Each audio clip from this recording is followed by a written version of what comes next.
So what's going on, squad? It's your man Unspoken Reviews, back again with another video, and today we're going to be doing a review of Batman the Caped Crusader episode 2 and be a villain. Okay guys, so you guys saw from my last video, pretty much my wrap up of that video. I didn't see the episode as incredibly amazing in the first episode, so I was still willing to give episode 2 a chance. Like I said, I'm going to be finishing the series. I'm just not going to be binge watching it.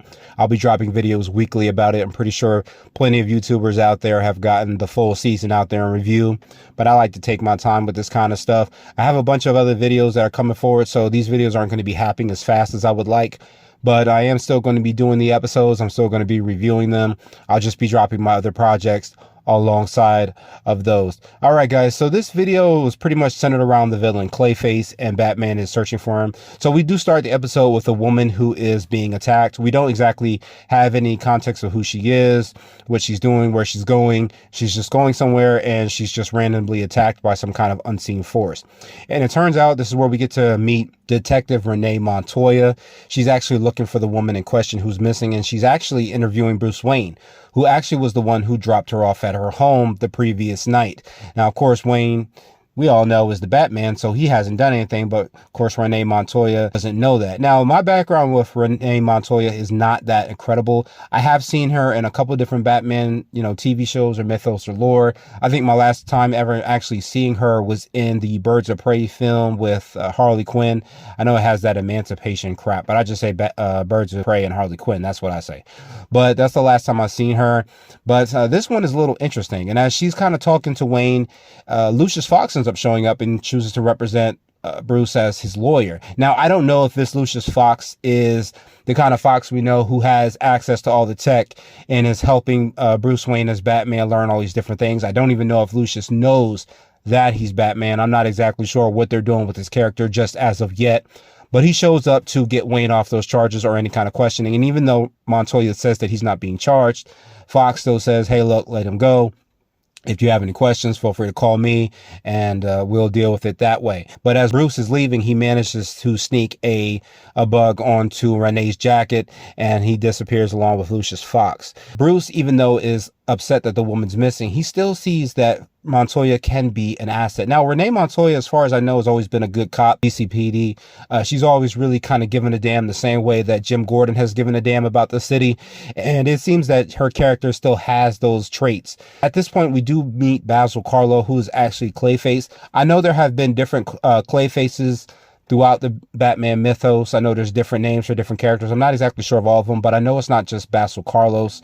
I think the other one name is Cassius or something like that. I'm not exactly sure, but I do know there have been multiple Clayfaces across. But at this point, he's not known as Clayface. He's just an actor, but it's kind of messed up for him because he's always, because of his looks, been used as a villain type of character. He has a very sleek type of face, and it kind of gives off this very villain-like identity with him, that's what he's always playing in all of his films, right? I think we all have seen that in movies where we have seen that one guy or one woman who has played a villain in some kind of TV show or movie, and it's really quite hard to see them as a protagonist, not an antagonist. And we understand that this is how Karlo is always seen.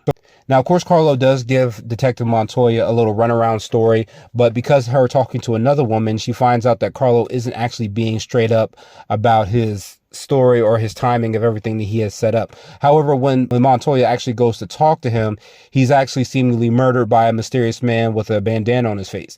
Batman manages to give chase to him and try to catch him. However, he does get away, and as Batman cuts off the cloth to his face, we see his face is horribly disfigured. At this point in time, we do find the young lady who's missing. Her name's Frances. She's actually been chained up to a bedroom set, and it seems like some type of man is working on her. Not exactly sure what's going on with that at just this point. Now, it does seem that Valentine is actually murdered by the mysterious man as well. He's kind of freaking out about the director being missing and about their lead lady being missing. And as he's upset about this, someone manages to get the drop on him and ends up killing him using a bunch of chemicals and a fallen light fixture that's set up for the movie. Batman does find an anagram that's painted over the cloth that he managed to cut off the man's face, and it seems to be in link with the movie studio. Now, when we do find out about what happened with Basil, it seems that Renee is struggling since Karlo is dead. And it's apparent that it seems that Gordon was the one that chose her to become detective, and that she feels like she's making a big risk by failing to solve the case, and that will kind of put Gordon in a bad place. And it kind of speaks volumes to how, females at this point in time in this era are seen. It does make a lot of sense because around the era that this show is set, women were not seen to be put in this kind of position as a detective. And you kind of see that with the way the other police officers treat her. It seems like Gordon is the only one that really has faith that she can do this job. So Montoya does manage to find out that Jack Elliman, who was actually the makeup artist for the movies, he's actually been somewhat of a con man, but he's been trying to promise Carlo that there is a way that he can fix and improve his looks and make him look much more handsome than what he is now. However, throughout this time, Basil still believes that he's a con man. He actually calls him out for it, but they get into a fight, and then Elliman ends up getting fired. So we do get another fight scene between Batman and the mysterious man, and it's kind of interesting. It kind of looks like a bit of the Count of Monte Cristo or a little bit of Zorro when they're having the sword fight. And even though the man manages to get away, Batman does manage to find two bodies belonging, one to Valentine and Manning, the two people that were talked to earlier. Now, Montoya, she's actually backed up by Bullock and Flash. They're on another part of the block while Montoya is on the other end of the block. However, she decides to go and confront Elman. At the same time as this is happening, Batman actually goes to check Carlo's body. And as he touches it, he realizes that the face begins to sink in pretty easily, like as if the flesh is not real. And Batman immediately realizes that this is not Carlo's body. At the same time, Elman does manage to attack Montoya. It seems like she's kind of sees the fight coming. However, as she hits Elman, she sees his face sink in like clay, and this throws her off her game, and Elman manages to take her down.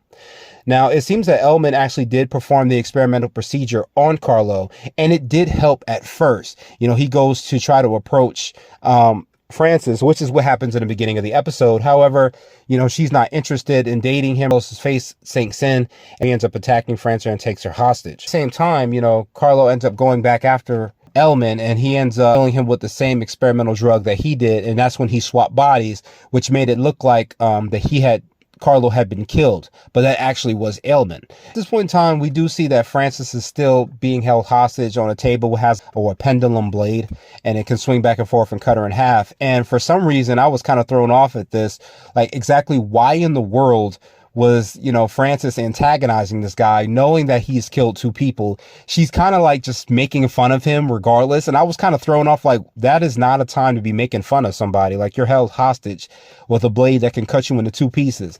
However, she does successfully manage to piss him off, and he sets the pendulum to swing, and Batman shows up and he manages to free Montoya so she can work on freeing Frances while he fights off against Clayface. And the fight is, exactly what you would expect it to be. Batman ends up taking him down, and at this time, Montoya manages to save Yvonne, and however, Batman still manages to get away, even though Montoya tries to have him at gunpoint.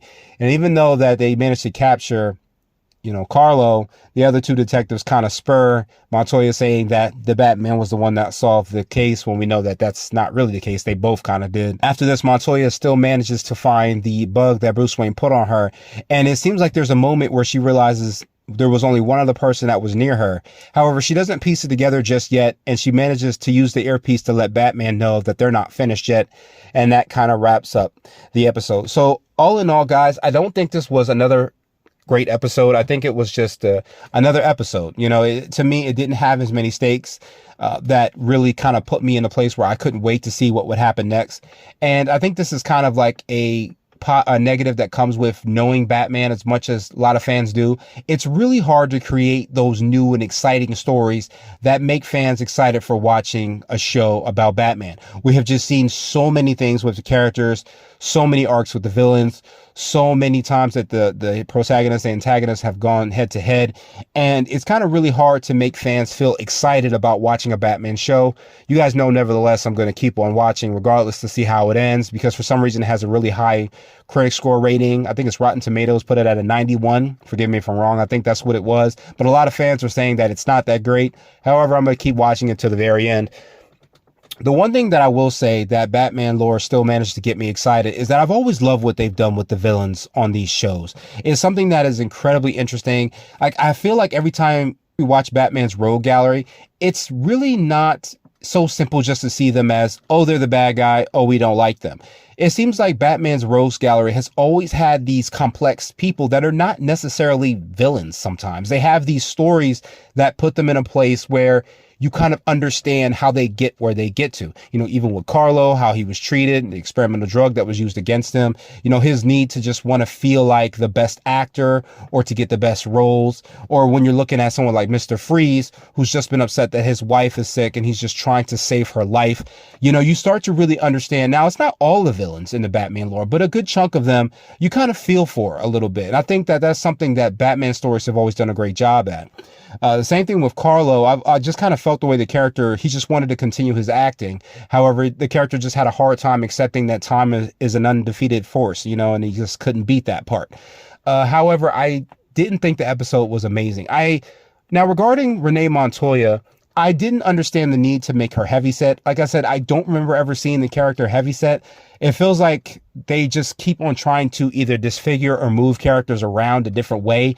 It's not always a terrible thing, but sometimes when I see it, I just don't see the need for it. Maybe I'm wrong in that regard. I know that sometimes different writers are trying to do different things to create different stories. And, you know, it didn't really take away from the character's ability to be a great detective. I just didn't see the need of making her heavyset. Now, perhaps I'm wrong, but when I watched the Birds of Prey film, I didn't see her heavyset. She was very thin. She was a little older, but she wasn't thin. She still was a badass cop who could keep up and do everything she needed to do. But I don't understand why the shows are trying to change up certain narratives. Now, if you guys have seen any other Batman lore and you've seen her a different way, please let me know.